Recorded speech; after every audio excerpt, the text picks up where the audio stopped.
kind of crowdsourced input from others in the industry. And then there's also a mentorship offering that we launched in partnership with our partners at KitchenAid, which is really to connect the next generation with people further along in their career to help move forward in your career ambitions. And so I'm doing quite a bit of work. And then at the end of last summer, we decided to launch the Food and Beverage Investment Fund for Black and Indigenous Americans that I mentioned a bit earlier. And given everything that happened last summer, the really intense racial justice reckoning moment that happened last summer, and the James Beard Foundation's commitment to supporting equity, both racial and gender equity within the industry, we made the decision that the next grant fund that we would create would be specifically to support the Black and Indigenous community in the United States. And that was really to kind of recognize the contribution that those two specific communities have made to American food culture, very uniquely from those two communities over the history of this country. And so much of that contribution that hasn't been acknowledged or gets erased because of the plight of those two communities. And we really wanted, as I said, to invest in these businesses and in telling these stories to ensure that the kind of diversity and equity within this industry that we hope to see can survive. So it's been a crazy year for everybody, but it's been incredibly rewarding to be at the organization at a time where we've put all of our resource and our focus into making sure that we're doing all that we can to help the industry survive this crisis, to really start to think about what it means to rebuild better, and to make sure that we're not going back to the industry that we left last March 13th, but that we're coming back to an industry that values the input of all people, from the purveyor to the porter, to the dishwasher, to the cook, to the executive chef, to the owner, that there is a place for all in this industry to have a successful, enjoyable career and to move up in a way that feels professional and supported, and where they feel valued for their work. So that's our ambition. We certainly can't do that work alone, but we've made the commitment at the James Beard Foundation to do everything that we can from our part to ensure that what results on the other side of this is a more equitable, more sustainable, more resilient, and as delicious food and beverage industry as we can have. Wow, that was a great answer. Yeah, things have been really slow at JBF. It sounds like. Kris, you're amazing. Very slow. So Very slow. You were mentioning, just thinking about independent restaurants. And first, like before moving forward, like what actually defines an independent restaurant? So, I mean, that's kind of maybe a dumb question, but maybe there are not no dumb questions, knows. Chris. True, but maybe not No, everybody knows. actually not. It's not a dumb question, and it's something actually that's been hotly debated over the course of the last year. So I use that term knowing that I don't think there's a lot of agreement on exactly what the definition of independent restaurant is. But I would say at a kind of broad 30,000 foot level, we're talking about restaurants that are individually owned, or small restaurant hospitality companies that are individually owned, may have a number of different restaurants underneath the hospitality brand, right, as you might see with, Boca Restaurant Group in Chicago, which I would say is an independently owned hospitality company with a bunch of independently owned restaurants underneath it.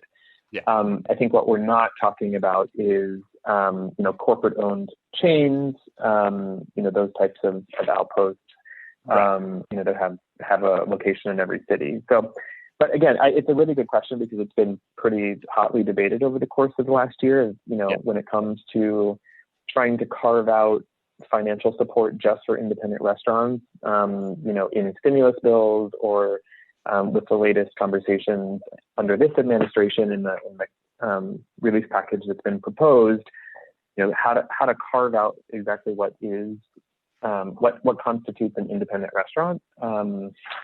has had a lot of conversation around it in the last year. Yeah.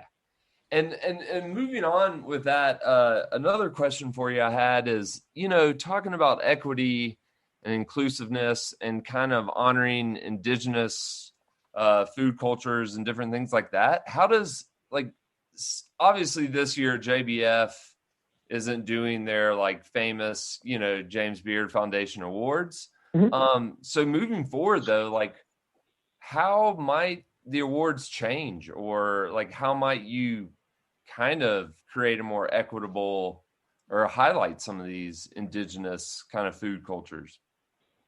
No, it's a great question. And, we're doing some of that work right now through the investment fund that I mentioned. We actually just announced our first round of grantees 2 weeks ago. So we're starting to profile those businesses on our various channels to tell their stories, to bring them into other foundation programs and events. And actually, one of our initial grantees that pertains to this conversation is Arrow Brewing Co. I don't know if you guys are familiar with them. They are out in Albuquerque, New Mexico, indigenous-owned business, brewery, and gastropub. And they're one of the businesses that we awarded in our first round of grants. But we're really trying to tell the stories of these businesses, to talk about their contribution to the American food landscape. And so that's one way. In regards to the awards, you're correct. We're not giving the James Beard Awards in 2021 for a couple of reasons. The awards for 2021 would have been based on what happened in 2020. And as we all know, most of 2020 was just about survival and people trying to get by.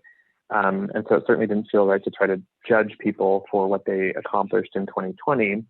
But also with everything that happened in 2020 around the awards, around racial justice, it really felt like the appropriate time for us to take a year off and to undertake a comprehensive review and audit of the James Beard Awards to make sure that we could refresh the program and in a way that would support the foundation's broader ambitions. So we're looking at everything from how ballots get cast, how they get reviewed, what the criteria are, how we promote the awards, how we promote the fact that you can nominate somebody, all of those various steps in the process to make sure that the refreshed awards program that we unveil for the 2022 awards is one where we've tried to eliminate all of the potential areas of bias that may currently exist in that program, of which there are probably many.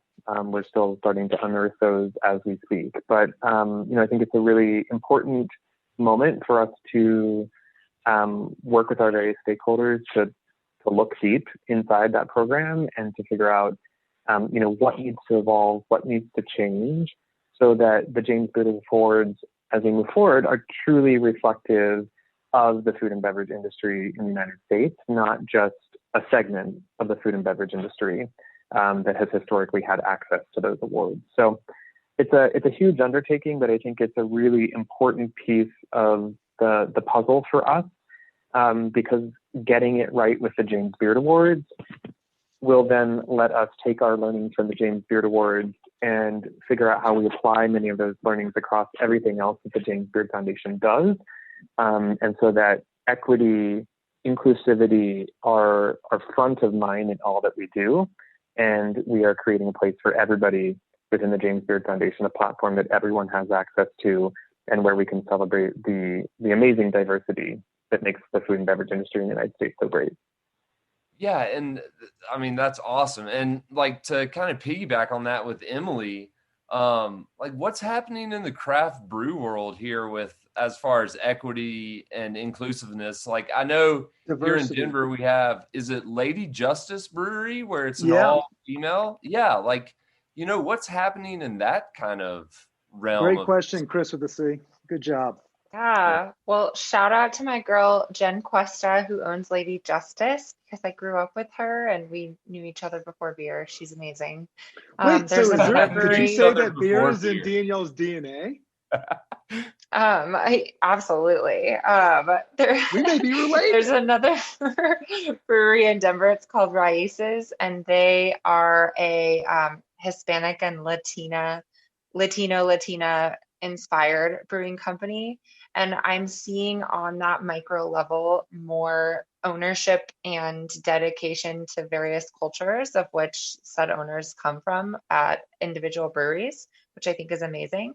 I also think that the Brewers Association and various other kind of bigger picture umbrella associations for the industry, like guilds in each state for breweries, are starting to think about diversity.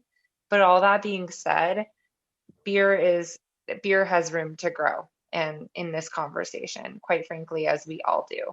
And so I think that it's happening on a small scale and in certain places, but I do think that in coming years, and I can say I also hope that we really engage in this conversation better as a community. I think beer is still coming up to speed with employing women in a way that is equitable and talking about them in a way that is equitable. And we have a lot of work to do on the diversity piece, quite frankly. And I say that to you as a white woman. So I also recognize that, I'll just say I recognize that. And I just have so much respect for Kris with a K here for tackling this big conversation and taking that breath and doing the audit and taking a step back. It's something that we really value at Radcraft. And I wanted to say thanks to him and James Beard in general for helping lead that charge. Oh, thank you. It's as you say, it's a huge task, and so much of our bias is ingrained in us, right? And so trying to do the work of looking in the mirror and lifting up the hood and knowing that we've made the commitment and we want to support the vision, but having to do the hard work, obviously, of looking under the hood and making every change that we possibly can change in support of that vision. It's very much where we are right now, but is absolutely the commitment that we've made as an organization. And I do think it's critical. It's just there's no option about it. We must do this work. The moment has come, and it's time to create a place for everybody. And yeah, and I think that's awesome. Both of y'all are on the right path, and that's pretty impressive work. I think kind of my last question here is, it seems like this whole pandemic has kind of highlighted maybe the importance of restaurant and the hospitality industry in our lives, whereas we might have taken that for granted prior.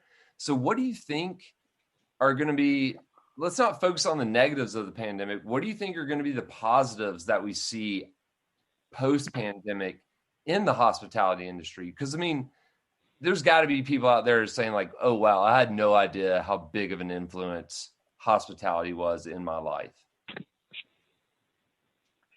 I think you're right. I think that the last year for so many people has really highlighted the role that the hospitality industry plays in our lives. And for so many people who didn't really appreciate that until it was gone or in jeopardy or limited in some way. And I just, I look at even the just kind of outpouring of support from the quote unquote general public who are looking for ways to support the restaurant industry through this. And I think that that's a real shift, right? Because I think historically, the quote unquote foodies or people who love food and beverage or into craft beer, or in one of those quote unquote niche groups, had an appreciation and awareness, but the general public, I think, has awoken to the role that food and beverage outlets play in our lives, now that we don't have access to them. And so I'm really hopeful that as we come out of this, there is just an abundance of appreciation and support for our community-based food and beverage establishments. And I really think it's going to be the case. I hope people go out often. I hope they tip well. I hope they express their appreciation for their favorite local community